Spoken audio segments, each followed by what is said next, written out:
So I think there are different approaches. A client meets you and says, design this for me. At that point, you're not thinking of if you can develop it. You are thinking, you gave me a job. But what you asked also depends on the person. Because if you are really passionate about it, you actually will take the client from where he is to where he wants to be or better. So if you already have this development thinking, you will think for him as if you are a developer. So you are actually looking out for him. So, I mean, we're doing a school project. I can't mention the names now because of, but we're doing a school project, permanent site for a school, British school. And I know what the vision of the owner is, but we're trying to do better. Not that you don't want to earn money from it, but you're also trying to have a project managing it. So we know what the vision is, but we're trying to do better. We're never going to take it over to do development, but we're also adding that knowledge we have of development. Something happened that was very strange. The asset did not have an access road. It was all water. And as a developer, because there were opportunities around, I realized that I just demolished the building and I had rubble. So there was access immediately to rubble. And it was solving a problem for the development to take out the rubble. It was also solving a problem for her. Yes, maybe we might have done it for her pro bono, but that's an opportunity for money. That's an opportunity for paying less. That's an opportunity for value. So you can see how there's some value added if you think that way.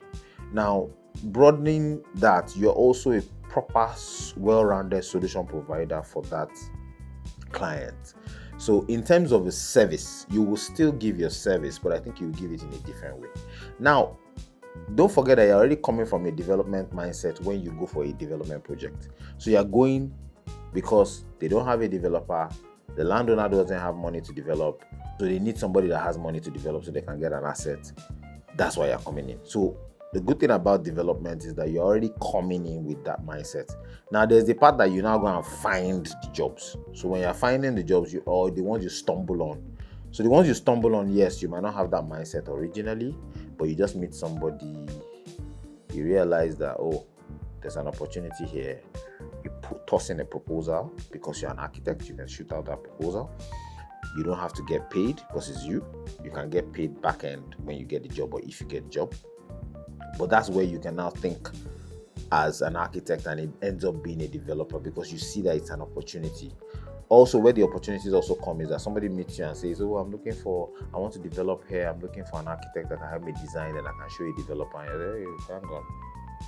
We can do it, Or you even see the opportunity and it's just an empty land. And you're saying, look, I'll give you an example of an estate that we were consulting for at some point.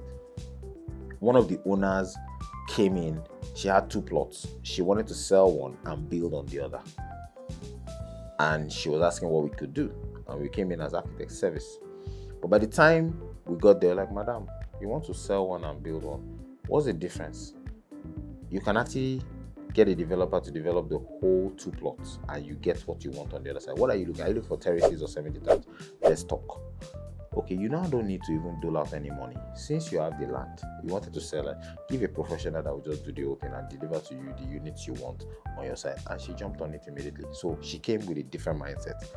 She engaged you as an architect and you're able to come. And we are the ones that did development. Today, she's had those 2 large terraces. Probably at the time, what she bought the land for about 6 million each. That's 12 million.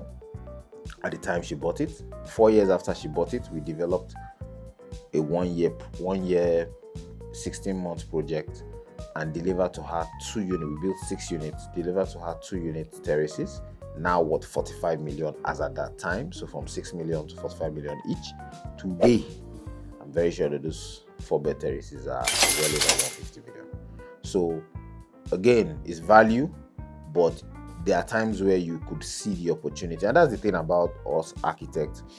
These are the kind of things I try to teach or explain when I talk about this design and development thing, because you also need to be open-minded to opportunities. You can't be closed-minded to, oh, my fees.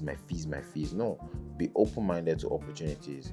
And we are actually equipped for it because we are trained to see things inside chaos, to see what potential where others cannot see.